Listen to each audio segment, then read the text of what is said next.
We now live in a country of propaganda and lies, and they manufacture it.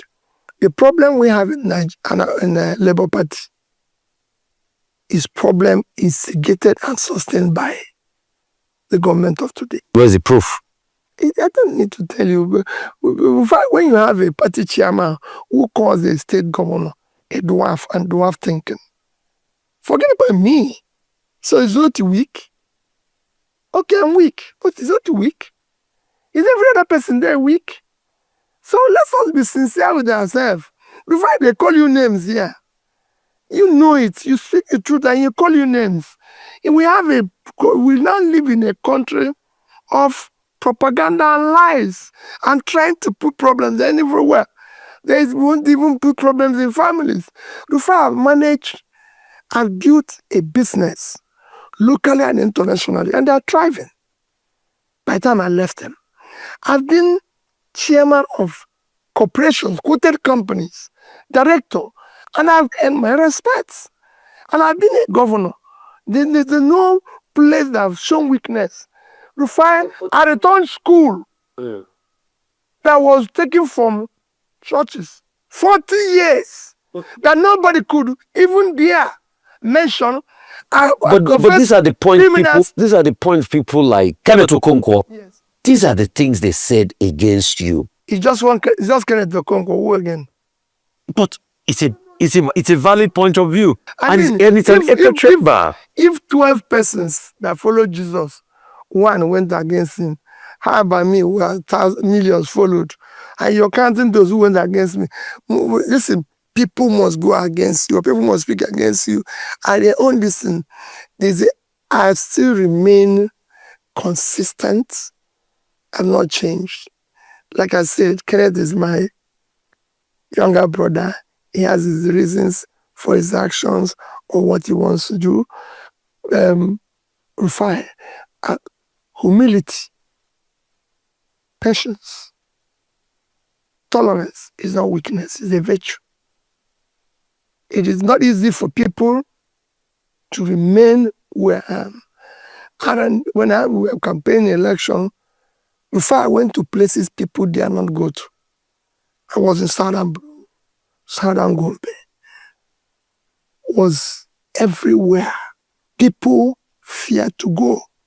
Before I drive around this country today, this year alone, I've driven from Abuja to Kafancha, to Kaduna, to Kano, to Katsina, to Jigawa, to Jos, to Benue, to Kogi. Who is doing that? So people just stay in their house and talk about this macho they are. Just like they stay, they don't go to anywhere. It's easy to be an armchair critic. Peter Obi had this interview today, 9th of June 2025. He said many things in that interview, which I will analyze later. But this one caught my attention, and I said, let me quickly analyze it and react to it, and before I do the other ones later. Now, one thing you heard him say it, that the crisis in Labour Party is instigated by the APC. He didn't even hide it. He made it clear. He made it open that it is instigated by the ruling APC. And then that gives me joy. Now, that gives me joy because, sometimes you'll be thinking, do they not know? Does it mean that the leadership of Labour Party, Peter Obi and his team, do they not know? But, sometimes as a human being, you begin to think, does it mean they don't know? But my joy is they know, they are aware that it is actually instigated by the ruling party, according to what he said. So that gives me joy that they are aware, they know where it is coming from. Then why am I happy? Why does that give me excitement? Now, it excites me because they said when you know the root cause of a problem, it is half solved. So now that they know where the issue is, I believe that they are already working something around that. I believe that they are already looking at the best way out of the whole situation. So that is why I am excited, because they know it. Nenad Usman knows it.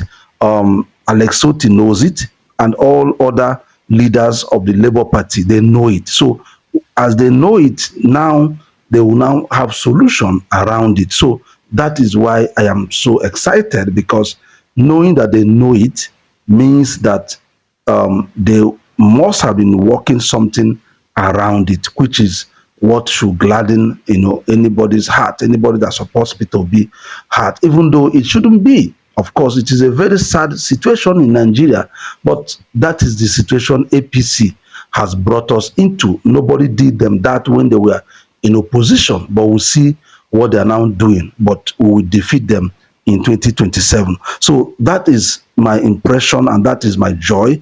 And like I said, it is not something that should have been in a democratic nation like Nigeria, but this is where we are as a nation. This is where APC has brought us. They were even happy trying to do a one party nation, and they were happy about that. And it is obvious that these guys are not democratic. But my joy is that as our leaders are aware of it, I believe they are already working something around that. Now, that is, having said that, let me also speak to some Peter Obi supporters, some obedience who are, agitated. They are always perplexed. Peter Obi should do this, Peter Obi should do that, Peter Obi should form a new party. This man knows all these things. This man was a governor, a state governor, a state like Anambra. This man governed Anambra, one of the most difficult states in Nigeria to govern.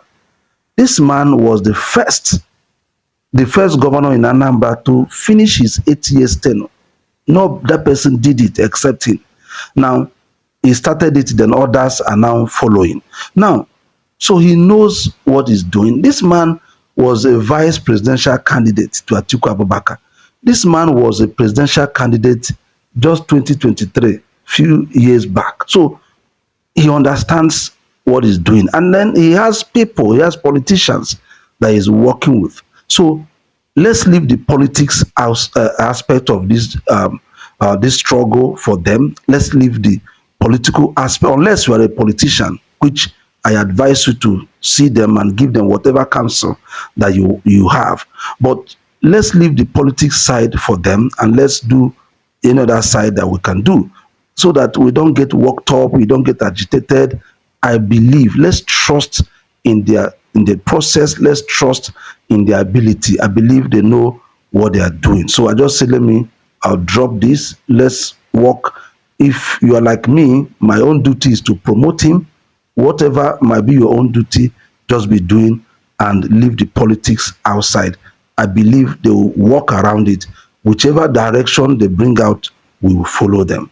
So I just say, let me drop this now. Thank you so much. Remember, 2027, a new Nigeria is possible, and Peter Obi is coming. God bless you.